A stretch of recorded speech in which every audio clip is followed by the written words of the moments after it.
নমস্কার, সুপ্রভাত। খবর দিনভর নিয়ে আপনাদের সঙ্গে রয়েছে আমি জুনেলা। আরজি করে লিফটে আটকে মৃত্যু, নিরাপত্তারক্ষীর ভূমিকায় ক্ষুব্ধ মৃতের পরিবার। এই ঘটনায় গ্রেফতার 5।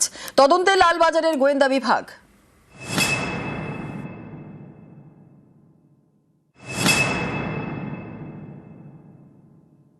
আজকে আমাদের ছেলেটাকে মার্ডার করে দিয়েছে আরজি কর। আমাদের ছেলেটা চিৎকার করেছে বাঁচার জন্য, বাঁচাও বাঁচাও। প্রচণ্ড গাফিলতি, সিকিউরিটি গার্ড তো প্রচণ্ড ইরেসপন্সিবল।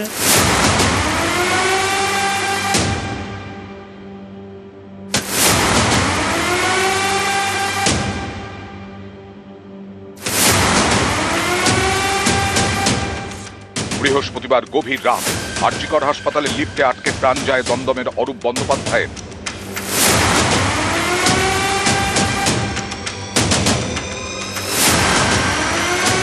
এই ঘটনায় ট্রমা কেয়ার সেন্টারের নিরাপত্তারক্ষীর ভূমিকায় ক্ষুব্ধ মৃতের পরিজনরা। প্রচণ্ড গাফিলতি, সিকিউরিটি গার্ড তো প্রচণ্ড ইরেসপন্সিবল। বললাম যে ওপর টয়লেট আছে, একটু বাচ্চাটা টয়লেট করো। না, ওপরে টয়লেট করা যাবে না, নিচে লিফটে করে। যদি না উঠতে হতো তাহলে আমার ভাইয়ের এই পরিণতি হতো না। আর পার্টি সক্রিয় কর্মী, অ্যাক্টিভ কর্মী ছিলেন। দিদির কাছে একটাই আবেদন আমার, যারা যারা ওর এর সাথে যুক্ত আছে, মৃত্যুর সাথে, তাদের যেন বেল না হয়, তাদের চরম থেকে চরম শাস্তি। তাহলে আমার ভাই আত্মা শান্তি পাবে এবং ভাইয়ের বউ এমএসসি পাস, বিএড করা, ওর যেন একটা গভর্নমেন্ট সার্ভিস পায়। আমি ডাক্তারের কাছে পায়ে ধরতে বাকি রেখেছি, ওটির ডক্টরের কাছে, তারাও হেল্প করেনি কোনো। ছেলের চিকিৎসা করাতে গিয়ে লিফটে আটকে প্রাণ গেছে বাবার। এই ঘটনায় অনিচ্ছাকৃত খুনের মামলা রুজু করেছে পুলিশ।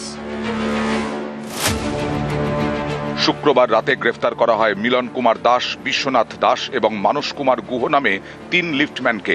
শুভদীপ দাস এবং আশরাফুল রহমান 2 নিরাপত্তারক্ষীকেও গ্রেফতার করে পুলিশ। তাদের 27শে মার্চ পর্যন্ত পুলিশ হেফাজতে রাখার নির্দেশ দিয়েছে শিয়ালদা আদালত। এই যে ঘটনাটা ঘটেছে, সেই ঘটনাতে যে 5 জন যে আজকে গ্রেপ্তার করে পাঠানো হয়েছে, তাদেরকে শাস্তি দেওয়া হোক, এটা তো আমাদের প্রেয়ার ছিল। যাতে তাদের জামিনটা নাকচ করা হয়, সেটাও আমাদের প্রেয়ার ছিল।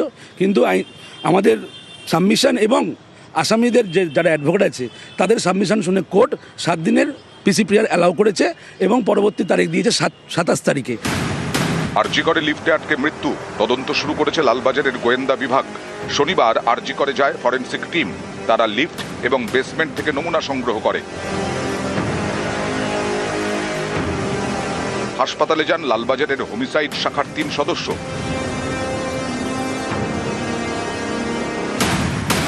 তারা খতিয়ে দেখছেন লিফটে যান্ত্রিক ত্রুটি রয়েছে নাকি গাফিলতির কারণে মৃত্যু। ঘটনার সময় কারা ডিউটিতে ছিলেন, সেই জুনিয়র ডাক্তার, নার্স, নিরাপত্তা কর্মীদের জিজ্ঞাসাবাদ করা হয়। তদন্তকারীদের নজরে সিসি ক্যামেরার ফুটেজ।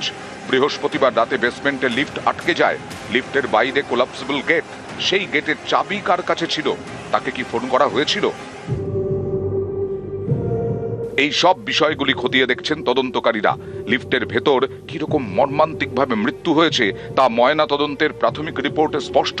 সেখানে বলা হয়েছে, মৃতের শরীরের একাধিক জায়গায় আঘাতের চিহ্ন, পাঁজরের হাড় ভেঙে টুকরো টুকরো হয়ে গেছে, ফুসফুসেও আঘাতের চিহ্ন, হার্ট এবং মাথায় গুরুতর আঘাত লেগেছে, আঙুলের হাড় ভেঙে টুকরো টুকরো হয়ে গেছে, কিডনি ফেটে গেছে। এই ঘটনার পর থেকে লিফট নিয়ে আতঙ্কে অন্য রোগীদের আত্মীয়রা। 1 তারিখে আমার পেশেন্ট ভর্তি হয়েছে। 1 তারিখে আমরা থেকে যতবার গেছি কোনো লিফটম্যান নেই। একটা টুল আছে একটা, কিন্তু আর লিফটম্যান আমি কিন্তু দেখিনি। ভয় তো করে, একটা দুর্ঘটনা, এত বড় একটা দুর্ঘটনা ঘটেছে, আজকে ওইখানে ঘটেছে, কালকে আমাকে ঘটতে পারে, আমাকে জায়গা অন্য একজনের ঘটতে পারে। 1 ঘন্টা মতন কালকে ছিল, আজকে কেউ নাই। নিউজ 18 বাংলা। স্বামী মৃত্যুর ভয়ঙ্কর অভিজ্ঞতা, চোখের সামনে স্বামীর মৃত্যু দেখেছেন। আরজি করে লিফট বিভ্রাটে মৃত্যু অরূপ বন্দ্যোপাধ্যায়ের। স্বামীর মৃত্যুর সাক্ষী স্ত্রী সোনালী দত্ত বন্দ্যোপাধ্যায়। হাসপাতালে ছেলে চিকিৎসা করাতে গিয়ে লিফট বিভ্রাটে স্বামীর মৃত্যু। কিছুতেই ভুলতে পারছেন না ভয়ঙ্কর সেই অভিজ্ঞতা। ব্যাস লিফটে উঠেছি আর লিফটে ফোর্থ প্রেস করেছি, তো লিফট মানে প্রথমে উঠে আবার নামতেই থাকে একদম বেসমেন্টে গিয়ে থামলো। দরজাটা খুললো, আমরা দেখতে পাচ্ছি যে কলাপসেবল লাগানো। তো আমরা তো যথারীতি হেল্প করছি। আমরা ওই ছোট গেটটার মধ্যে একটু দাঁড়িয়ে চিৎকার করছিলাম। হাজবেন্ড দরজার সেন্সারে, যাতে দরজাটা না বন্ধ হয়ে যায় সেই জন্য সেন্সারে দাঁড়িয়ে, মানে সজোরে দরজাটা লাগে।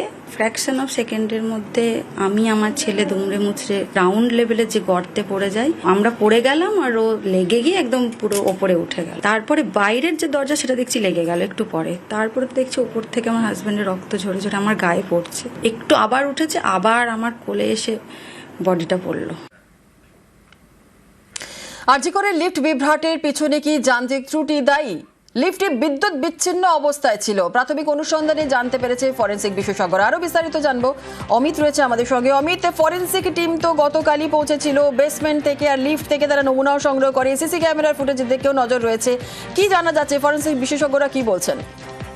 দেখো, ফরেনসিক বিশেষজ্ঞরা ইতিমধ্যেই প্রাথমিক পর্যায়ে যে তদন্ত তারা শুরু করছেন এবং তারা অনুসন্ধান চালিয়ে যেটা প্রাথমিকভাবে জানতে পারছেন যে লিফটটি কিন্তু বিদ্যুৎ বিচ্ছিন্ন অবস্থা ছিল, অর্থাৎ যান্ত্রিক গোলযোগ বা যান্ত্রিক ত্রুটির কারণে এই বিভ্রাটগুলো প্রাথমিকভাবে তাদের অনুসন্ধানে উঠে আসছে। সেক্ষেত্রে বিদ্যুৎ বিচ্ছিন্ন অবস্থায় কালকে যখন তারা যখন যায় লিফটটি এক্সামিন করতে, তখন দেখা যায় যে বিদ্যুৎ বিচ্ছিন্ন অবস্থায় রয়েছে। এখান থেকে ফরেনসিক বিশেষজ্ঞদের মধ্যে প্রশ্ন জাগতে শুরু করেছে যে বিদ্যুৎ বিচ্ছিন্ন কখন হলো, অর্থাৎ অরূপ বন্দ্যোপাধ্যায় যার মৃত্যু হয়েছে লিফটে আটকে, তিনি যখন লিফটে ওঠেন এবং ফার্স্ট ফ্লোর থেকে যখন তিনি ফোর্থ ফ্লোরে যাচ্ছিল সেই সময় কি বিদ্যুৎ বিচ্ছিন্ন হয়েছে, এবং বিদ্যুৎ বিচ্ছিন্ন যদি সেই সময় হয়ে থাকে তাহলে কতক্ষণের জন্য তার সাইজ ছিল? কারণ প্রত্যক্ষদর্শী বা অরূপ বন্দ্যোপাধ্যায় যেটা বলছিলেন যে লিফটটি ওঠানামা করতে শুরু করে এবং তারপরে একদম বেসমেন্ট থেকে নেমে আসে। সেক্ষেত্রে বিদ্যুৎ বিচ্ছিন্ন অবস্থা যেহেতু লিফটটি পাওয়া যায়, এমনকি কালকে যখন তারা এক্সামিন করে তখন কিন্তু ম্যানুয়াল ভাবে, অর্থাৎ কোনো ম্যানুয়াল ভাবেই লিফটটিকে ওঠানামা করে তারা পরীক্ষা করেছেন আপাতত ভাবে, এবং আগামী সোমবার আবারও তারা ফরেনসিক টেস্ট করবেন এবং একই সঙ্গে সেন্সারে কোনো গোলযোগ হয়েছিল কিনা বা কোনো ত্রুটি হয়েছিল কিনা সমস্ত কিছু একেবারে সেদিকেই খোঁজ রাখা হচ্ছে। বেশ, ধন্যবাদ অমিত।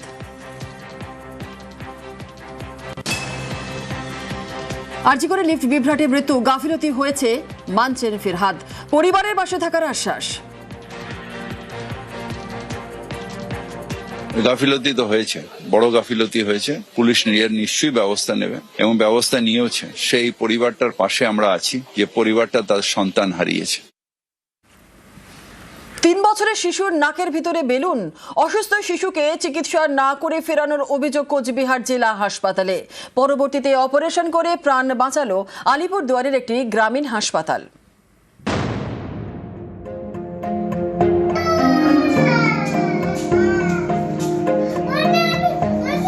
কোচবিহার জেলার পুন্ডিবাড়ি এলাকা, এখানকার একটি পরিবারের ছোট শিশু কন্যা, বয়স 2 বছর 9 মাস। বুধবার সন্ধে বেলুন নিয়ে খেলা করছিল শিশু। হঠাৎ নাকের ভিতরে ঢুকে যায় বেলুনের একটি অংশ, ফলে নিঃশ্বাস নিতে সমস্যা হচ্ছিল। তড়িঘড়ি শিশুকে নিয়ে যাওয়া হয় স্থানীয় পুন্ডিবাড়ি স্বাস্থ্যকেন্দ্রে। অবস্থার অবনতি দেখে স্থানান্তরিত করা হয় কোচবিহার জেলা হাসপাতালে। পরিবারের অভিযোগ, রাতেই ভর্তি করা হয় কোচবিহার এমজেএন মেডিকেল কলেজ ও হাসপাতালে। এক্স-রে করা হয়। পরিবারের অভিযোগ, এক্স-রে রিপোর্ট দেখার পর শিশুকে সুস্থ না করেই ফিরিয়ে দেয় কোচবিহার জেলা হাসপাতাল। পরিবারের অভিযোগ, হাসপাতালে পর্যাপ্ত যন্ত্র না থাকায় চিকিৎসা হবে না বলে জানান জেলা হাসপাতালের চিকিৎসক। ওটা খেলা করতেছিল, বেলুনের টুকরো নিয়ে আমার নাকের মধ্যে ঢুকাই দিয়েছিল, ঢুকায় পরে ওটা ভিতরে চলে গেছিল। তারপরে পুন্ডিবাড়ি আসছিলাম, পুন্ডিবাড়ি থেকে হয় নাই, ওইখান থেকে রেফার করছিল কোচবিহার থেকে পরে নিয়ে গেছি কোচবিহার। তখন রাত্রে 8টা বাজে, ওখানে 2 ঘন্টা বসেছিলাম। পরে 2 ঘন্টা পরে ডাক্তার আসলো, আসা দেখলো, ওটা বললো বের করা যাবে না, এখানে যন্ত্র নেই। যদি পেশেন্ট পার্টি কোনো অফিসের অভিযোগ করে তাহলে আমি মানে তদন্ত করে ব্যবস্থা নেবো আর কি। পেশেন্ট পার্টি আমাদের কাছে কোনো যোগাযোগ করেনি, মানে এমজিএনে ওনারা যোগাযোগ মানে পরবর্তীকালে যোগাযোগ করেনি এবং কোনো অফিসিয়ালি কোনো কমপ্লেনও করেনি। প্রোটোকল থাকে, মানে আমরা দুম করে একটা কিছু কাউকে শোকজ বা কিছু করতে পারিনি। যদি কোনো কমপ্লেন করে তাহলে আমরা অ্যাকশন আবার শোকজ করবে, যেটা ব্যবস্থা নেবো আর কি। তো এরকম নাকে তো প্রায় প্রতিদিন মানে 2 থেকে 3টে করে বের হয়।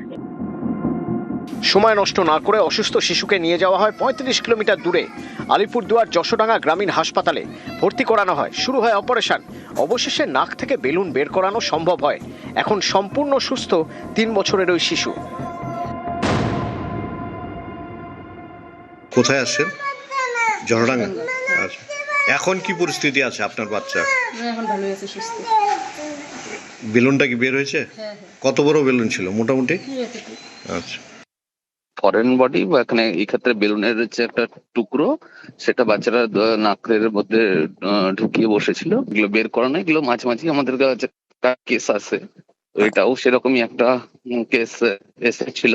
খুব জটিল সেটাও বলবো না, এটা যে মানে বিশাল কিছু এর লাগে সেরকম ব্যাপারটা অবশ্যই নয়।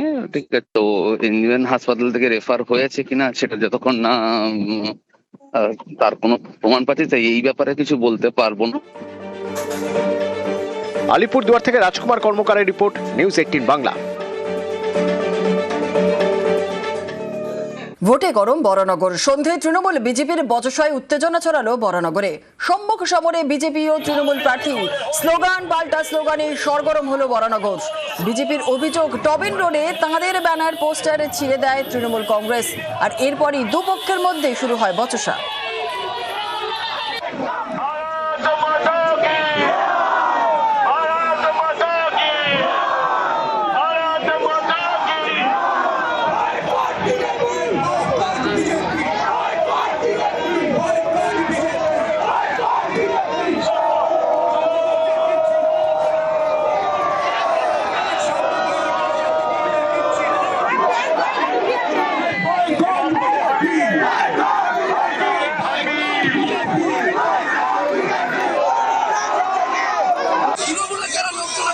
বচসা থেকে দুই দলের কর্মী সমর্থকরা রীতিমতো হাতাহাতিতে জড়িয়ে পড়েন।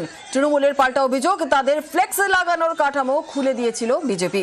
অভিযোগ পাল্টা অভিযোগে উত্তেজনা ছড়ায় বরানগরী টবিন রোডে। এর মধ্যেই ঘটনাস্থলে পৌঁছায় বরানগর থানার পুলিশ ও কেন্দ্রীয় বাহিনী। তাদের সামনে তৃণমূলের ফ্লেক্স পোস্টার খুলে নেওয়ার অভিযোগ বিজেপির বিরুদ্ধে।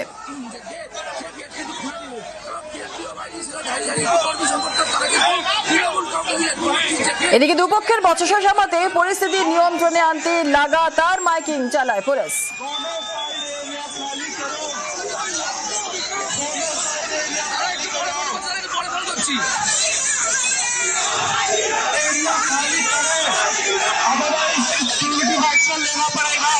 दोनों साइड एरिया खाली करें, दोनों साइड पीछे हटे, दोनों साइड पीछे, दोनों साइड पीछे। अब स्ट्रिक्टली बोल रहा हूँ,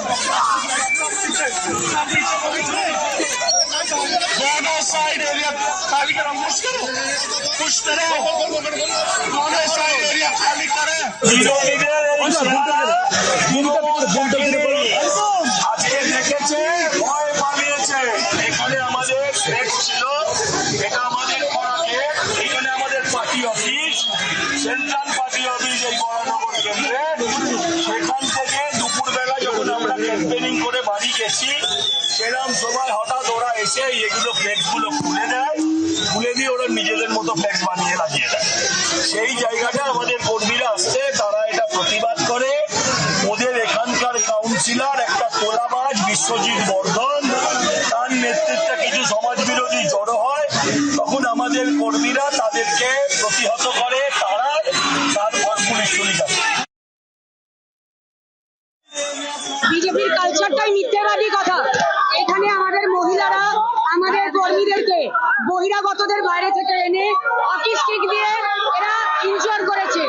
এই নোংরামি বরানগরে চলবে না। এখানে আমরা শান্তিপ্রিয় আমাদের প্রচার চালাচ্ছি। একটাও লোক বরানগরের নয়, যতজন মানুষ এখানে রয়েছে সমস্ত বহিরাগত বাইকে করে হকি স্টিক দিয়ে এখানে বহিরাগতদের নিয়েছে, আমার লোকেদেরকে মেরেছে। বিজেপি ভয় পেয়েছে যে তারা হেরে যাবে, সেই জন্যই তারা এইভাবে মানুষকে আহত করার চেষ্টা করছে।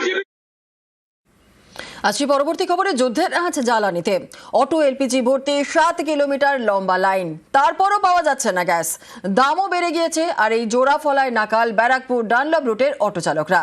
তাদের দাবি, এই সমস্যা না মিটলে অটো তুলে নিতে হবে।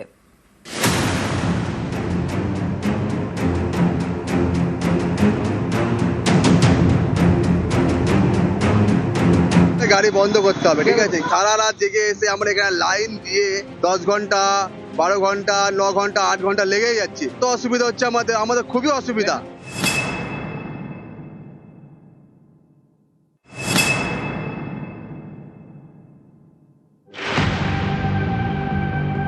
উত্তর 24 পরগনার বারাকপুর শিল্পাঞ্চল, এখানকার বারাকপুর ডানলপ অটো রুট গ্যাসের অমিলে বন্ধের মুখে এই রুটের বেশিরভাগ অটো।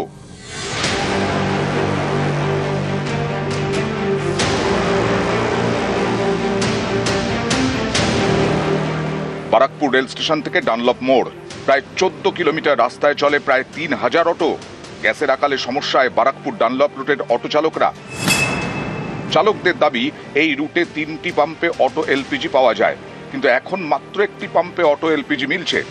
গ্যাসের সমস্যা ইতিমধ্যেই তুলে নেওয়া হয়েছে 1800 অটো। শনিবার সকাল থেকেই গ্যাস ভরাতে লম্বা লাইন, পেট্রোল পাম্প থেকে প্রায় 7 কিলোমিটার অটোর লাইন। কিন্তু আমরা যে গ্যাস ভরছি, সারা রাত জেগে এসে আমরা এখানে লাইন দিয়ে এখানে গ্যাস ভরছি, 10 ঘন্টা 12 ঘন্টা 9 ঘন্টা 8 ঘন্টা লেগেই যাচ্ছে। গ্যাসের দামও বেড়ে গেছে, সে বন্ধ হয়ে যেতে পারে, কোনো ঠিক নেই। তার মধ্যেই শুক্রবার থেকে অটো এলপিজির দাম বেড়েছে 8 টাকা। গত 11ই মার্চ লিটারে 5 টাকা বাড়ে, অর্থাৎ 10 দিনের মধ্যে অটো এলপিজির দাম বেড়েছে 13 টাকা। জোড়া ফলায় নাকাল অটো চালকরা। আমাদের সংসার ধর্ম চলছে না, বন্ধ করলে তো আমাদেরও পেট চলবে না। এটাই হলো কিছু করার নেই, যে আমাদের তো কিছু করে, সব জায়গায় পাম্প দামও বাড়িয়ে দিচ্ছে, ভাড়া আমাদের বাড়াতে পারছে না। আমরা 4টে থেকে দাঁড়িয়ে আছি, ভাড়া তো সমস্যা হচ্ছে। এই আমাদের ডিউটির মধ্যে অর্ধেক হাফবেলা এখানে চলে গেলে, তো হাফবেলা আমাদের কত কাজ করবো? অটো বন্ধ হলে তো অসুবিধা হবে, এটা স্বাভাবিক বিষয় আছে, কারণ যত অটো চলতো তার হাফ অটো এখন রাস্তায় দেখা যাচ্ছে না। তো অটো যদি এরকম নিয়মিত না চলে, তাহলে আমরা যারা ডেলি প্যাসেঞ্জারি করি অটোতে, তো আমাদের তো প্রবলেম হবে, এটা স্বাভাবিক। ভাড়া বাড়ালেও আমাদের কিছু করণীয় নেই, তার কারণ একটাই, কারণ এই গ্যাসের দামের জন্য এনাদেরও খুব কষ্ট ভোগ করতে হচ্ছে, সেটা আমরা বুঝতেই পারছি। সকালবেলা থেকে গ্যাস ভরছে, রাত্রেবেলা ফিরছে, ঠিক আছে, তো ভাড়া কখন খাটবে তারা? কখন গাড়ি চালাতে পারবেন বা কখন গ্যাস পাবেন তাই তারা ভেবে উঠতে পারছেন না। এমন একটা সময় আসবে যেখানে বন্ধ করতে হবে অটো, কি খাবেন আর সংসার কিভাবে চালাবেন সেটাই ভেবে কুল পাচ্ছেন না এই 2000 থেকে 3000 অটো চালকেরা। ডানলপ থেকে সুবীর দে, নিউজ 18 বাংলা।